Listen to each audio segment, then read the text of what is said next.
One more process to consider disabling is our SC Linux, which is also known as Secure Linux. If we do not want to disable SC Linux completely, we need to allow SC Linux to run Splunk by using other methods where you can whitelist Splunk process to be allowed or as an exception from running outside SC Linux. For this example and simplicity of this course, we can see how to disable SC Linux. The SC Linux configurations are set under this folder or file. Let us see. I'll check for the contents of the file using the Linux command cat followed by the location of the file. From this file, we notice that it is presently enabled. When you say enforcing in SC Linux, it is clear that SC Linux is enabled. To disable, use any of the text editor available in Linux to open up the file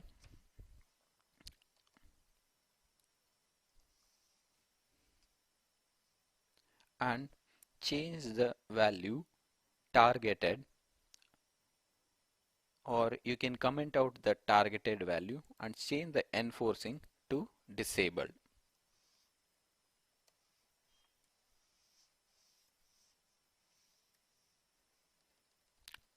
I will change the SC Linux status to disabled.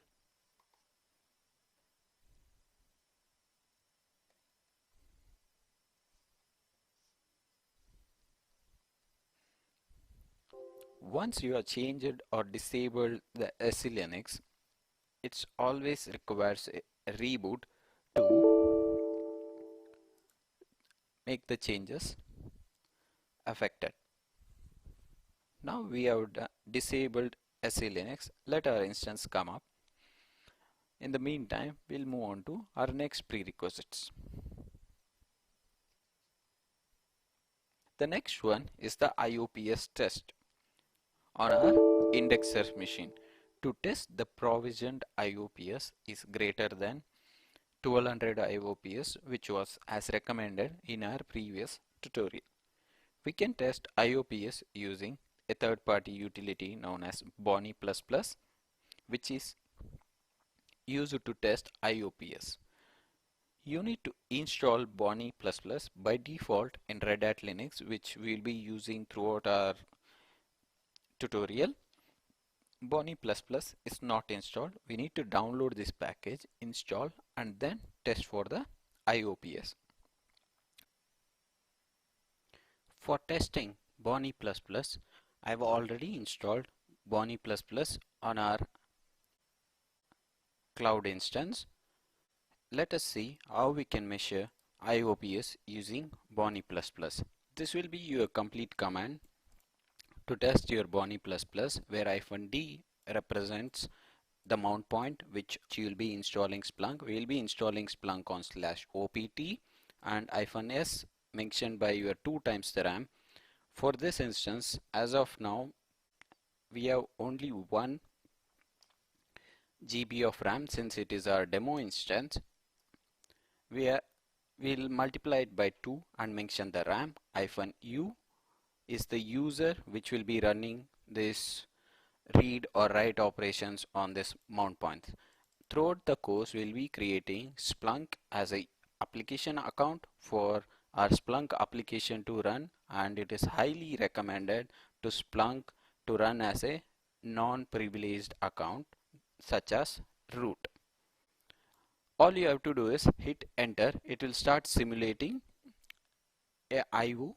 As of now, I'll not hit enter because we are going to kill our demo instance since it has just 1 GB and probably 300 IOPS. Now, considering we have hit enter, open up another terminal. Once you have logged in,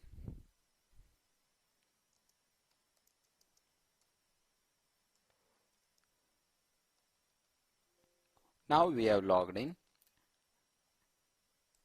use iostat to check every 1 second to know what is the IOPS currently in use. Since we are not running any operations, you can see the transaction per second is as of now is very less, or we can consider it as very low. If you see Bonnie++, considering that we have hit enter here and it starts simulating the read and write operations on our OPT mount point, you can probably leave it for 10 to 15 minutes. You'll probably see here 1200, 1300, noting that we have achieved our IOPS requirement for our Splunk indexes.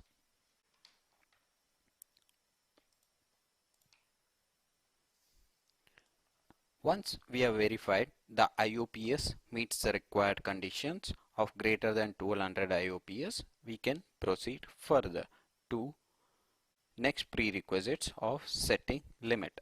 The ulimit has a number of values to set as per Splunk recommendations.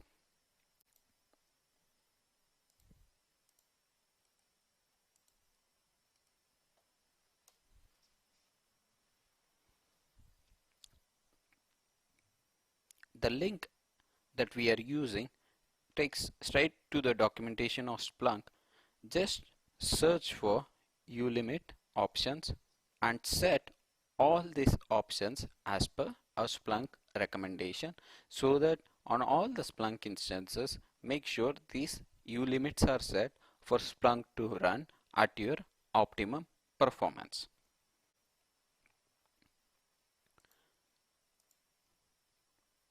Considering we have set our ulimits, let me check if ulimit packages are installed on our cloud machine.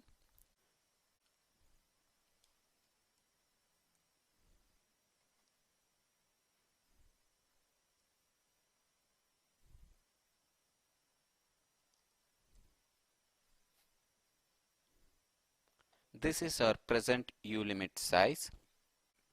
As you can see, you can start setting all these parameters as per recommendation. Let us see first the open files. ulimit-n, which is set to 1024 by default.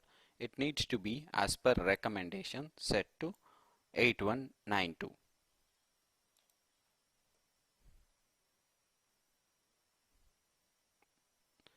This is as simple as that. Just mention the command, you'll see the value, and take the recommended value from the Splunk portal and mention it next to the command so that it is set into the ulimit. Once you have set all these parameters,